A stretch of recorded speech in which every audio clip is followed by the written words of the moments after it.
Hello everyone, welcome to iQuanta. दोस्तों, जैसा कि आप सभी को पता है कि सीयूईटी एग्ज़ाम में अब कुछ ही दिन आपके रह चुके हैं। जी हाँ, 100 दिन आपके ज़्यादा से ज़्यादा अब आपके पास हैं। 3 महीना देख सकते हैं आप अपनी नज़रों के सामने कैसे बीत जाएगा आपको पता ही नहीं चलेगा। तो प्रिपरेशन भी आपकी बेहतर होनी चाहिए, जिससे कि आप मन चाहा कॉलेज जो आपने सोच रखा है डीयू का एसआरसीसी मिल जाए, या फिर आपको हिंदू हंसराज मिल जाए, या फिर कुछ ना मिले तो बीएचयू मिल जाए, और फिर इलाहाबाद विश्वविद्यालय मिल जाए। तो ये सब आपके सपने हैं। तो सपने को पूरा करने के लिए आपको दिन रात मेहनत करनी पड़ेगी, और दिन रात मेहनत करने के लिए अब कुछ ही समय, कुछ ही दिन रात रह चुके हैं। तो प्रिपरेशन आपकी होनी चाहिए। साथ साथ देखोगे अब आपका बोर्ड भी आ रहा है, ठीक है। तो अभी आप तो जी जान से बोर्ड में लगे हो, तो फिर तो उसके बाद और भी कम दिन रह जाएंगे सीयूटी के लिए।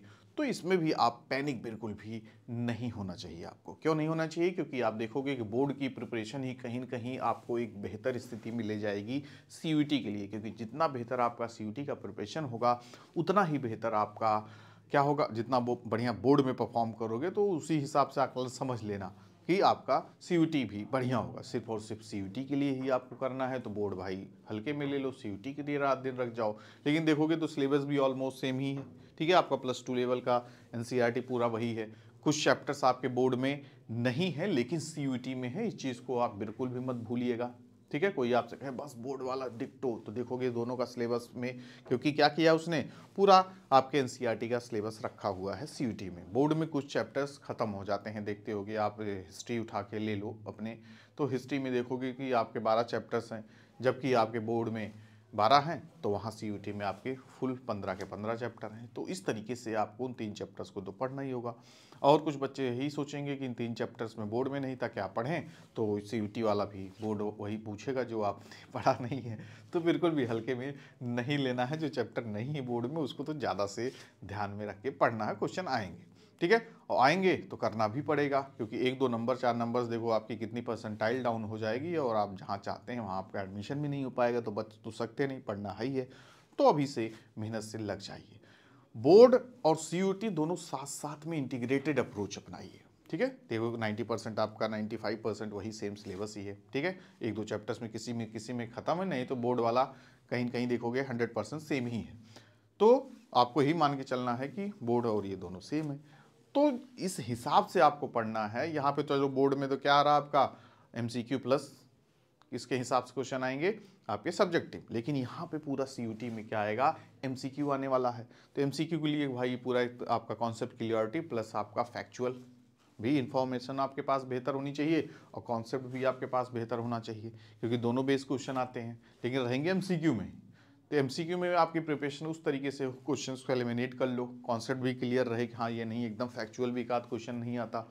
और 100% तो चाहिए ही, 99+ तो मस्ट है, नहीं तो फिर सपना टूट जाएगा। तो इंटीग्रेटेड अप्रोच अपना के आप बेहतर कर सकते हैं, ठीक है। देखोगे आप पूरा आपका ये फरवरी मार्च चला जाएगा बोर्ड की परीक्षा में ही। तो यही कोशिश रहना चाहिए कि 1.5-2 महीने आपको खूब मेहनत करके पढ़ने हैं, ध्यान में रखते हुए सीयूटी में बेहतर करना, बोर्ड में भी बेहतर करना। बोर्ड में बेहतर कर जाओगे 90% उधर अच्छा कर ही जाओगे। कितने बच्चे देखो बोर्ड में बेहतर करते हैं, 10-15 दिन 20 दिन उनके लिए काफ़ी होता सीयूटी का। एक बार उसके हिसाब से रिवीजन कर लेना, मॉक लगा लेना। मॉक सबसे ज़्यादा जरूरी, जितना आप पढ़ते जाइए उसी हिसाब से क्वेश्चन करते जाइए। एक चैप्टर फिनिश कीजिए, मॉक लगाइए, ठीक है। फिर उसके बाद पूरा चैप्टर, पूरा सिलेबस करने के बाद फुल फ्लेज मॉक लगाइए। क्वेश्चंस करते रहना, क्योंकि क्वेश्चन से आपको पता चलेगा आपकी कॉन्सेप्ट क्लियरिटी, आपकी फैक्चुअल नॉलेज कितनी है, या आप कितना क्वेश्चन सही कर पा रहे हो, ठीक है। ये सारी चीज़ें मैटर करती हैं। तो इसका ध्यान आपको रखना है। वीकनेस, जहाँ पे आपकी कमियां हैं उसको भी ध्यान रखना चाहिए। कौन से चैप्टर में हमें अच्छा परफॉर्म करना चाहिए, कौन से चैप्टर हमारा कमज़ोर है, किस चैप्टर के बल पे मैं ज़्यादा बेहतर कर सकता हूँ, ठीक है। तो जो अच्छा है तो अच्छा है, उसमें जो आएगा आप कर ही लोगे। लेकिन जो नहीं आपका बेहतर है, जो नहीं आपकी तैयारी उसमें बेहतर है, आपको डर लगता है उस टॉपिक से, उस चैप्टर से, तो उसको ज़रूर कीजिए, ठीक है।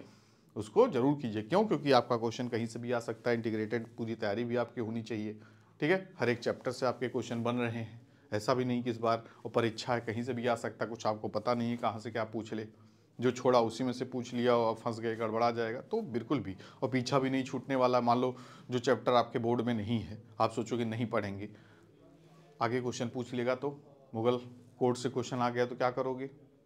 अदर्स जीवन में और भी सीयूटी एग्जाम के अलावा भी जीवन में बहुत कुछ है, वहाँ से क्वेश्चन आपसे पूछ लिया तो तो इसलिए आपको बिल्कुल भी स्किप नहीं करना है और चीज़ों को सारी मैनेज करके रखना है, हर एक टॉपिक, हर एक सब्जेक्ट, हर एक सिलेबस को। फिर उसके बाद आप देखिए लैंग्वेज और जीटी वाला सेक्शन जो आ जाएगा, तो लैंग्वेज जीटी में आपको क्या करना होगा, लैंग्वेज का तो बेसिक्स नॉलेज आपको चाहिए, उसके साथ साथ आपका जनरल टेस्ट वाला जो पोर्शन होगा तो उसको भी आप आराम से कर सकते हो। जी के करंट अफेयर हो गया, रीजनिंग हो गया, मैथ्स हो गया, इन सबको बस अच्छे से बेसिक्स आपका 8th स्टैंडर्ड तक आपको पढ़ना, ज़्यादा मेहनत नहीं करना है।